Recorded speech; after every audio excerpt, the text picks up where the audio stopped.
everybody, it's Angie and welcome to Hot and Flashy. Today I have another review of a drugstore eyeshadow palette for you, and there's also a little tutorial at the end. So if you've been curious about the Maybelline the Blushed Nudes palette, well, wonder no longer, because here it is today. I'm going to review it, I'm going to do a tutorial on it, we're going to see how it wears, we're going to really put it to the test and see if this is worth the whopping $9.99 that it costs at the drugstore. So apparently the Urban Decay Nakeds palettes are so popular that the rest of the world is trying to knock them off, including the drugstore brands like Maybelline and L'Oreal. I guess they can't say naked, so they're all nudes instead.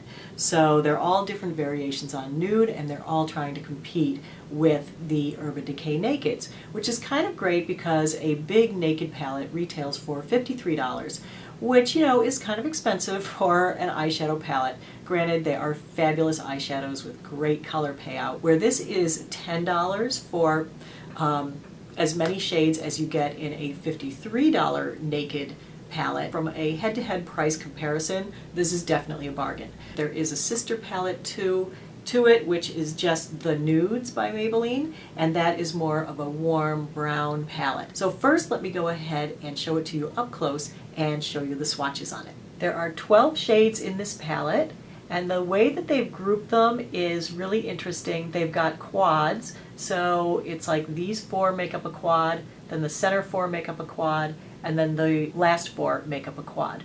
So you can use them as quads, or you can use them as trios or duos as well. So they have them in trios running across, so these three are a trio, these three are a trio, and then they have duos, which are the two next to each other. So that's a duo, and on and on. So they give you lots of different ways to use the colors together so that they go.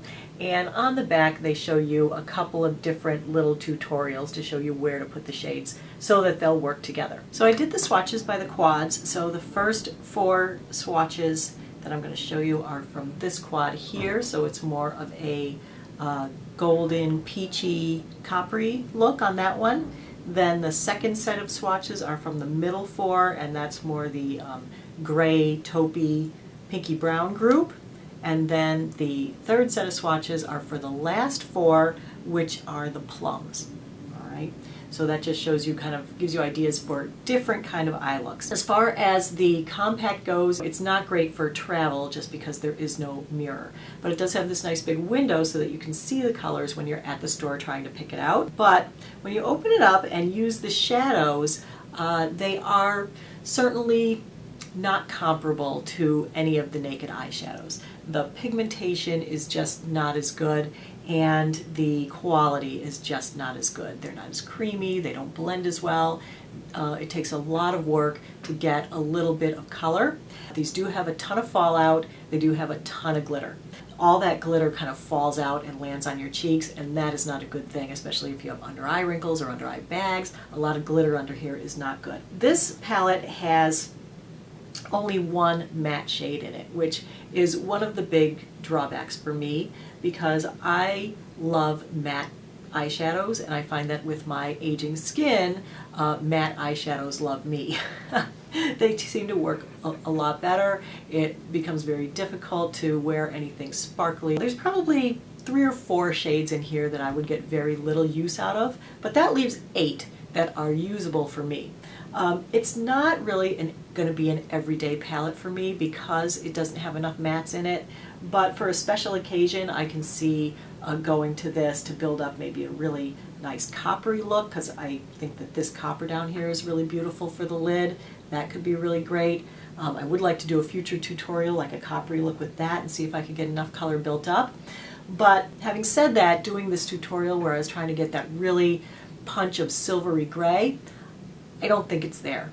So I'm a little disappointed. I don't know if, you know, for 10 bucks I feel like it's not a waste of money because there are a lot of looks that you can get out of it, but still it's not what I was hoping for. It's a little washed out.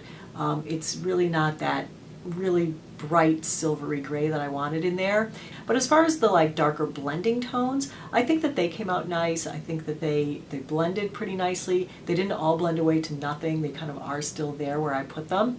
And from that standpoint, I think I managed to get a nice look out of it. So overall, I would say I am, it's kind of a mixed bag. I'm like 50-50, happy with the palette. And unhappy with the palette. So let me bring in the tutorial and I'll show you how to get this eye look out of this palette.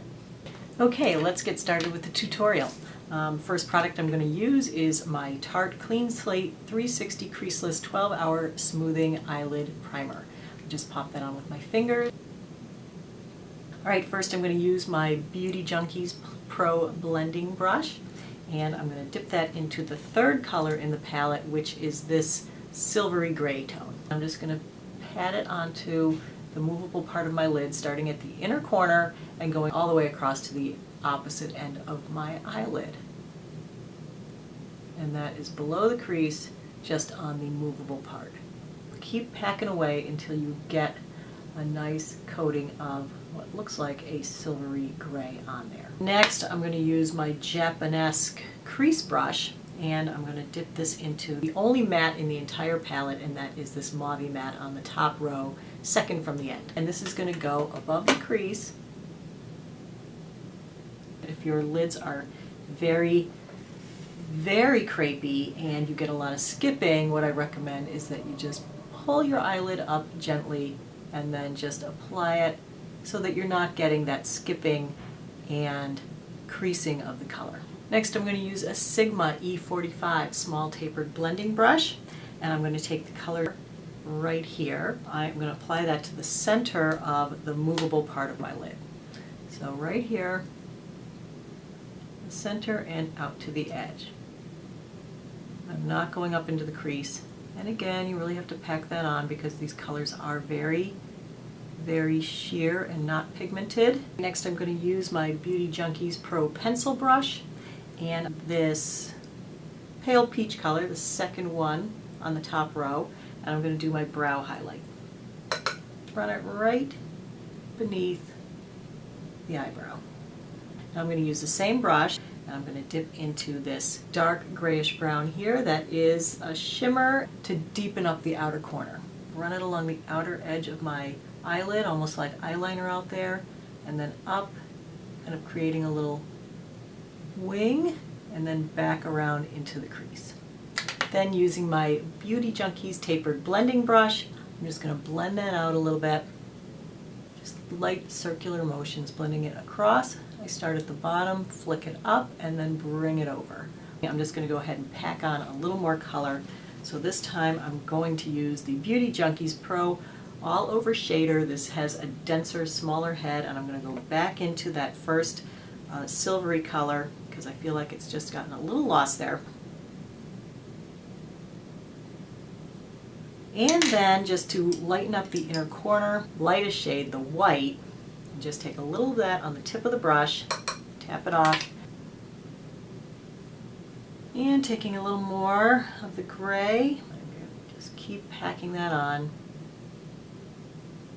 The last thing I did on this eye over here was that I went back in with the Pro Pencil brush and third color on the bottom. We'll just run that along the bottom lashes and bring it out and up to meet the eyeshadow at the outer corner and back around to the inner corner.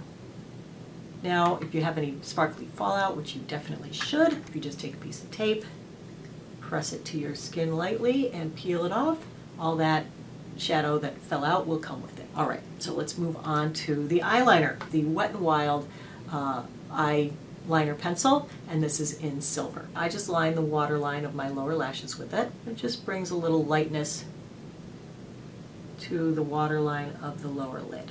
For the upper lashes, I'm going to use Pure Minerals Double Ego eyeliner in Swiss Alps. This is a pretty medium matte gray, and it has a felt tip brush. So I love this because it's really easy to apply and control. So all you do is kind of close your eye down halfway, press it along my lash line.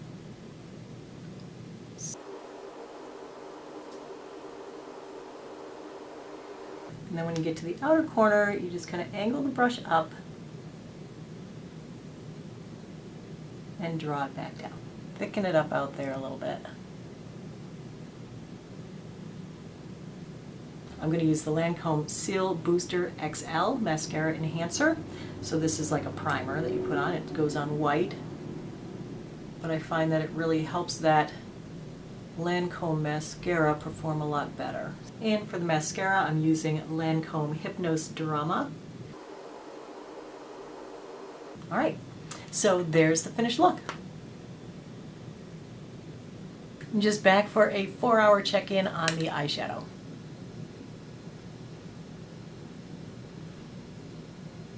And it's time for the 10-hour check-in on the Maybelline eyeshadow. My criticism of this would be that the colors are very pale, they don't pack a lot of punch. And in doing this tutorial, I found that I ended up with just a ton of sparkly white glitter all under my eyes that was very difficult to remove. So I don't really like that about it. So that's the cons. The pros on it are that it really is a beautiful selection of colors. The way that they've broken it up into the quads, the trios and the duos, it makes it so that you can figure out just about any look, and it does offer a ton of variety in the looks. You can go for a peachy coppery look, you can go for a taupey gray look, you can go for a mauvey plum look. I also do kind of like it for beginners that it doesn't pack on a lot of color and it's almost foolproof. I think, you know, for the money, it's okay for 10 bucks. If you have never bought a palette before and you want to start somewhere, it's not a bad starting place. But like I say, where it has so much glitter in it, it does make it tough for older people. All right, everybody, that is the review / tutorial for today. I hope you enjoyed the video. And as always, thanks for watching. I really appreciate your time. And I will see you next time. Take care, everybody. Bye-bye.